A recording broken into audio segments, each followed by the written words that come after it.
O Senhor esteja convosco. Proclamação do Evangelho de Jesus Cristo, segundo Lucas. Naquele tempo, Jesus dirigiu-se a uma cidade chamada Naim. Com ele iam seus discípulos e uma grande multidão. Quando chegou à porta da cidade, eis que levavam um defunto, filho único. E sua mãe era viúva. Grande multidão da cidade a acompanhava. Ao vê-la, o Senhor sentiu compaixão para com ela e lhe disse: não chores. Aproximou-se, tocou o caixão e os que o carregavam pararam. Então Jesus disse: jovem, eu te ordeno, levanta-te. O que estava morto sentou-se e começou a falar. E Jesus o entregou à sua mãe. Todos ficaram com muito medo e glorificavam a Deus, dizendo: um grande profeta apareceu entre nós, e Deus veio visitar o seu povo. E a notícia do fato espalhou-se pela Judeia inteira e por toda a redondeza. Palavra da salvação.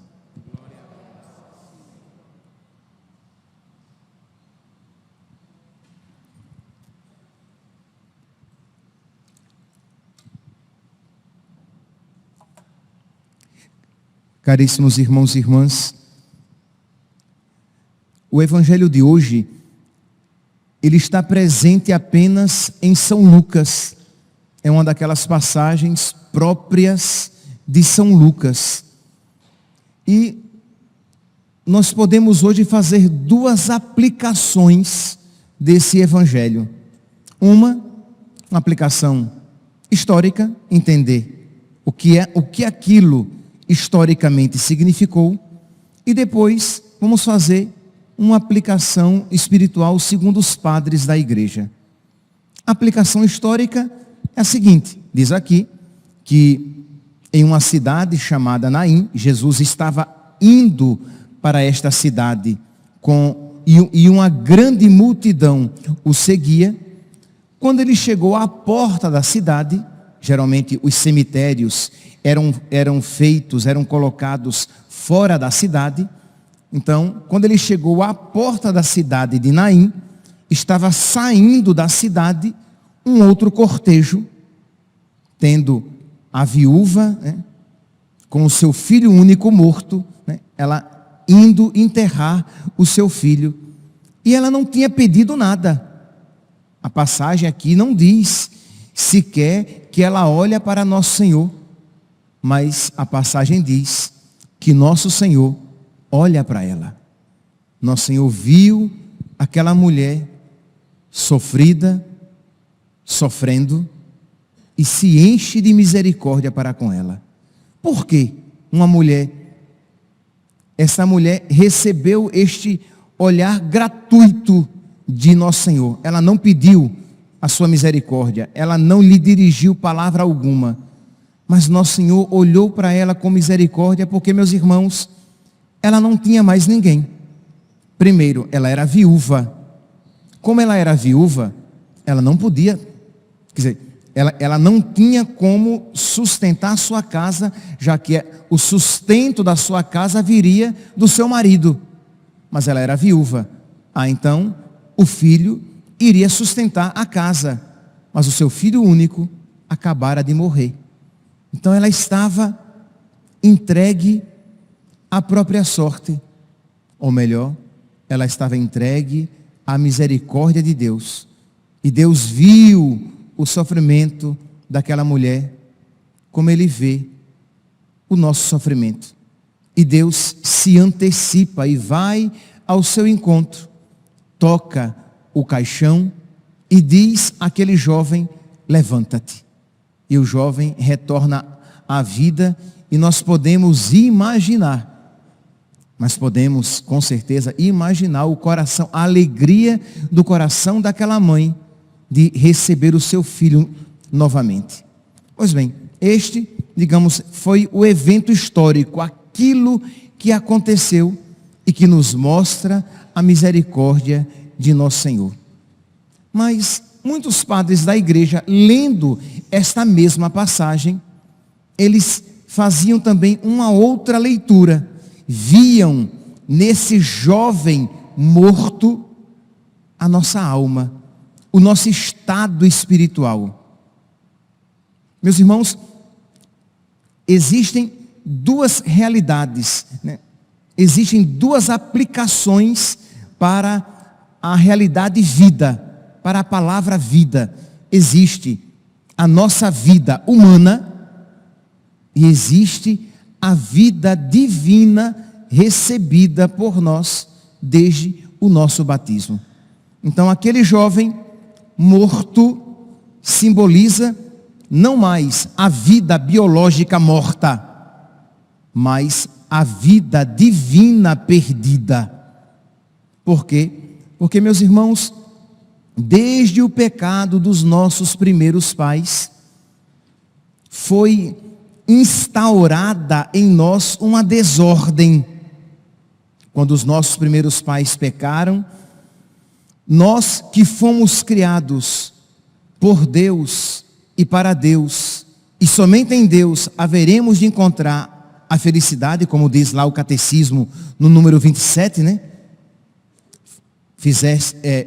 O desejo de Deus está inscrito no coração do homem, já que o homem foi feito por Deus e para Deus, e somente em Deus o homem há de encontrar a verdade e a felicidade que não cessa de procurar.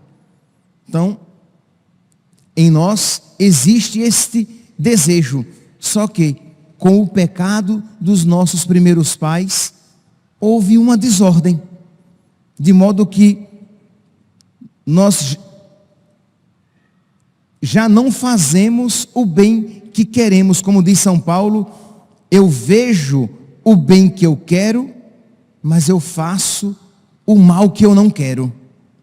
A luta do homem velho e do homem novo, né, dentro de nós.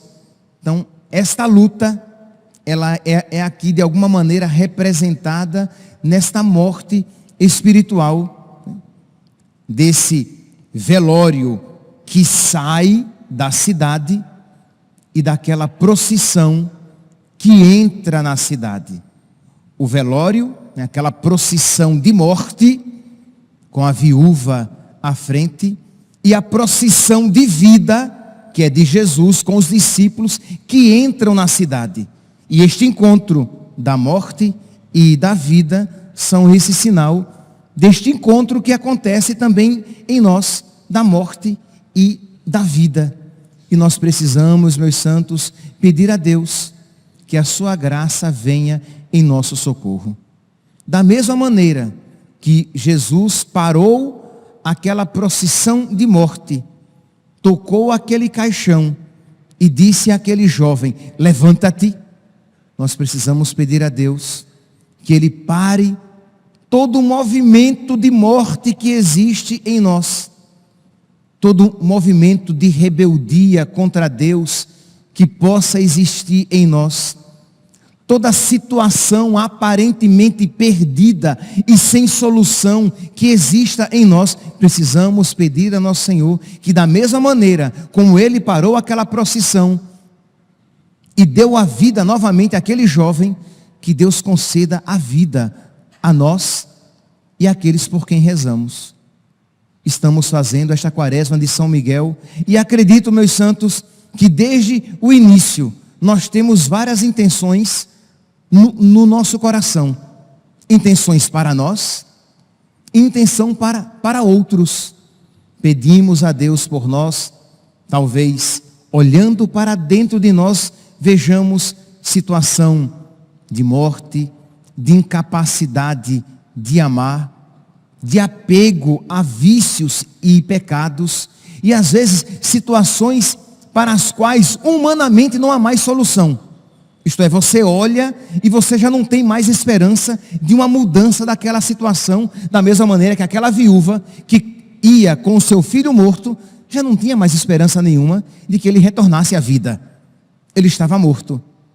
Pois bem, pode ser que você olhando para o seu coração, você tenha uma postura semelhante, ou você olhando para pessoas por quem você, nesta quaresma de São Miguel, está rezando, você olhe e veja aquela pessoa por quem você reza, como aquela viúva via o seu filho estirado num caixão. Isto é, ela via, e o que é que ela esperava? Enterrar. Ela via, e o que é que ela esperava? Nada mais, apenas a morte.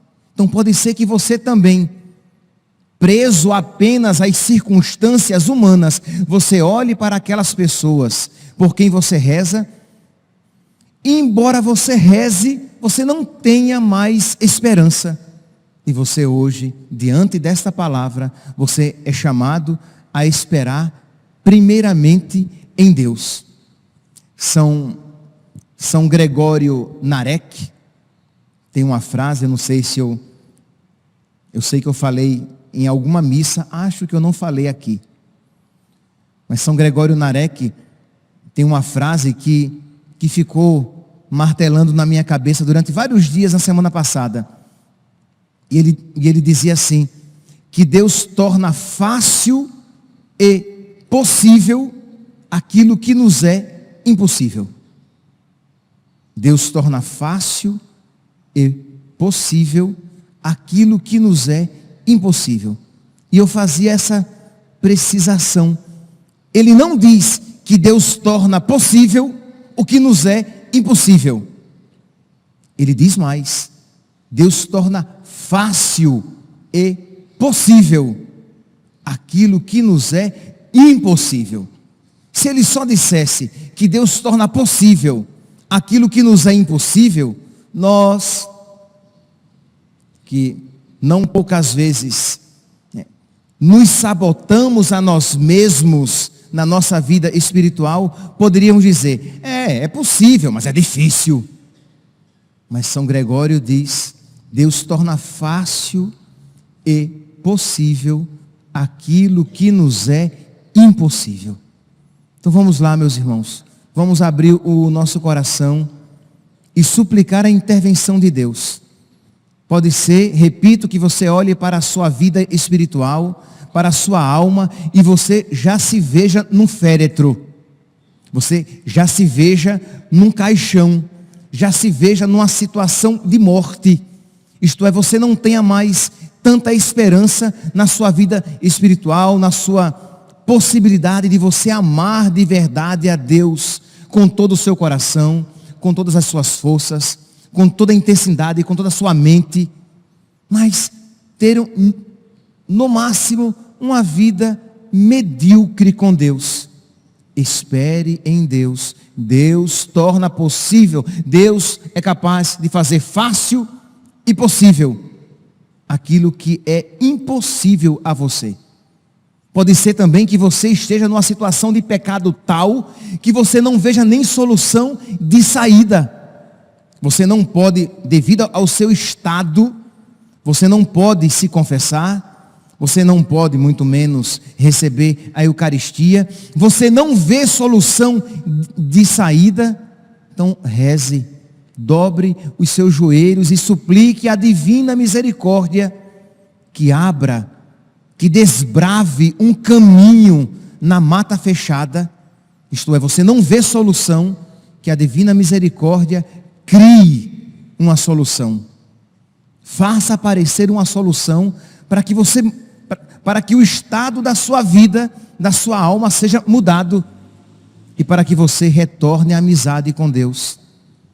E pode ser também que você esteja rezando insistentemente por algumas pessoas, pois suplique a divina misericórdia que abra um caminho para resgatar essas pessoas por quem você reza, para que sobre a vida delas também seja pronunciada aquela palavra, levanta-te. Isto é, naquela situação, aparentemente sem sentido, aparentemente sem solução, Deus, que é capaz, Deus para quem nada é impossível, que Ele torne fácil e possível aquilo para o qual nós não vemos solução.